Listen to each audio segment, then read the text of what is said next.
Разведенка с прицепом и олень. Давайте разберемся в этом видео, что это значит, что за дегенерат придумал эти термины, и как на самом деле женщине с ребенком строить новые отношения, новую семью.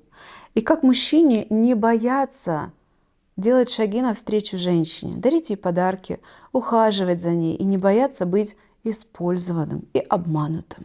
Я узнала про два этих термина, когда мои зрители начали писать мне в комментариях. Сокращение РСП.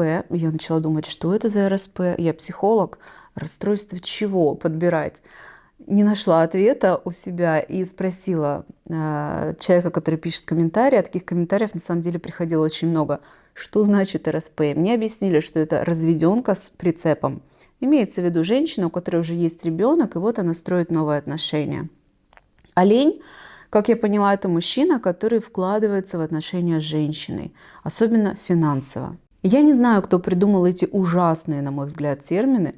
Если вы знаете, кто первоисточник, создатель этого ужаса, пожалуйста, поделитесь со мной в комментариях. Я хочу посмотреть на этого человека. И в этих двух терминах есть очень много обесценивания отношений мужчины и женщины.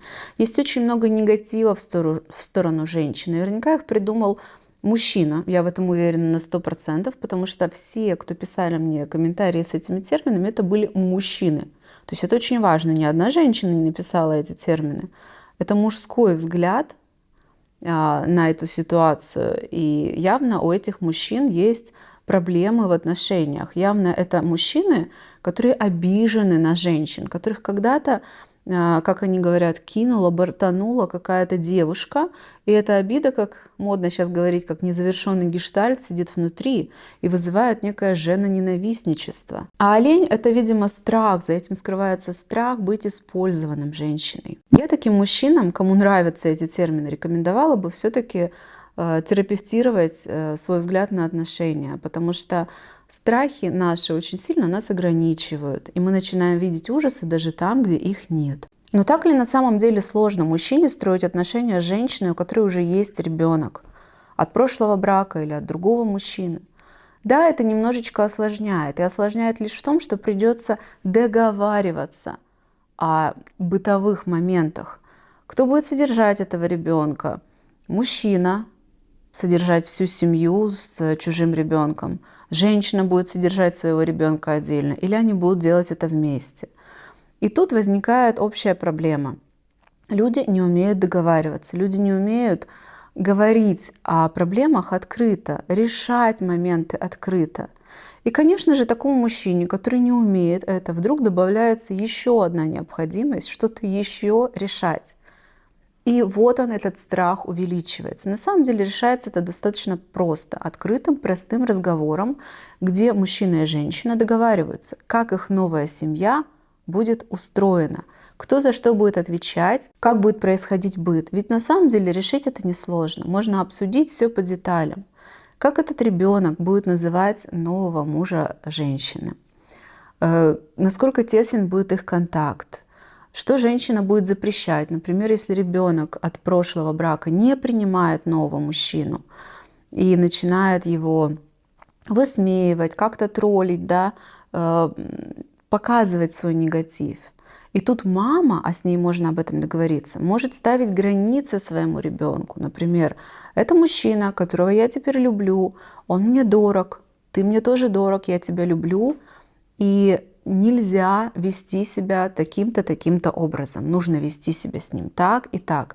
Показывать, что можно, а что нельзя. Сколько времени и как будет новый мужчина проводить с этим ребенком. А может быть, он вообще его не будет проводить, потому что не хочет. И это тоже нормально. И если мы перейдем с вами к термину «олень», то это мужчина, да, как я уже говорила, по всей видимости, как я поняла этот термин, как мне объясняли его зрители. Мужчина, который делает шаги к женщине, который вкладывается в отношения, в том числе финансово. И почему мужчины боятся быть использованными? Потому что мужчина, который боится быть использованным, он когда дает что-то женщине, он подразумевает, что она обязательно должна ему что-то взамен. Должна быть с ним бесконечно долго, например, должна заниматься с ним сексом. И вот если мужчина научится давать, не ожидая ничего взамен, или не давать, потому что он не может дать, не ожидая ничего взамен, и это тоже нормально было бы, то тогда необходимость в этих защитных реакциях в виде придуманных дегенератами терминов олень или что-то еще, она пропадет. Если мужчины, как и женщины, начнут входить новые в отношения, не ожидая, что они обязательно должны быть какими-то идеальными или успешными, или бесконечно долгими, то есть приводящими к семье, и эта семья будет жить долго и счастливо до старости лет, и умрут они в один день, то тогда пропадет необходимость этих дебильных терминов олень, или опять-таки, может быть, есть еще какие-то, поделитесь, если вы знаете забавные вот такие термины, которые обесценивают на самом деле отношения. Поэтому ошибка многих людей, у женщин тоже есть эта ошибка, просто она выражается, да, не в этих терминах, в том, что когда мы входим в отношения, мы чего-то ждем определенного. А если переключить свой фокус внимания, что мне прямо здесь и сейчас с тобой хорошо, и это не значит, что мы должны обязательно быть бесконечно долго вместе. Давайте наслаждаться просто этим моментом.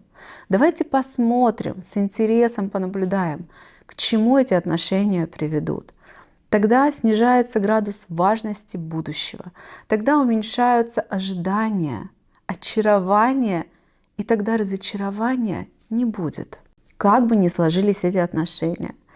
Итак, если вы знаете, кто первоисточник этих ужасных терминов, пожалуйста, напишите в комментарии.